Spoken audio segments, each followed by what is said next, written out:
So as we've talked about before, for some chords you'll need to strum 4 strings, for example a D chord or a D minor.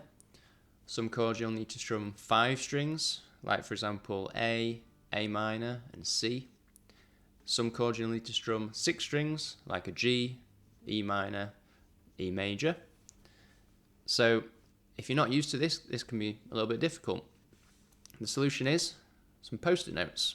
And what we're going to do is we're going to do string target practice. Take your post-it note and stick it on the top of the guitar, on the edge, somewhere over the sound hole.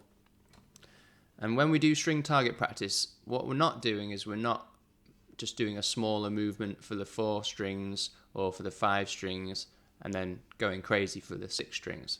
Instead, we want to think of it like, think about how an owl would swoop down and catch a mouse from the ground, except this is the other way around. So we're moving the plectrum down and are swooping just to hit just the 4 strings. Something like that. So what we're not doing is we're not doing this. Doesn't need to be that precise. Instead, it's like this.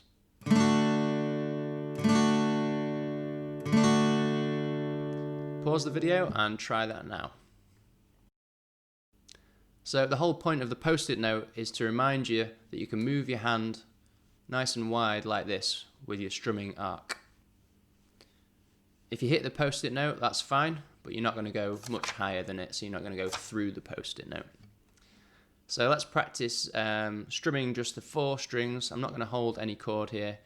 I'm just going to strum 4 strings for some string target practice. Here we go.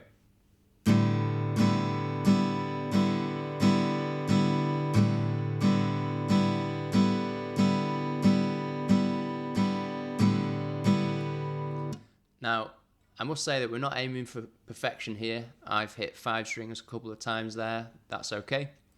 We're just trying to generally target the strings that we want to play. Okay, after that you want to dampen the strings, and let's try 5 strings this time. 5 strings, here we go.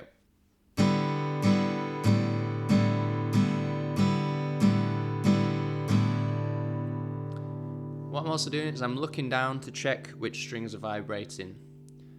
And again, I'm not worried if I've hit 6 strings when it was meant to be 5.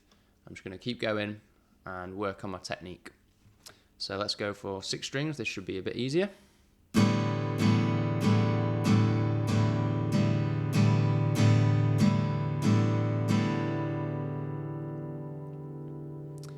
Great, so do this exercise to work on the arc of your strumming and work on swooping down to hit the strings.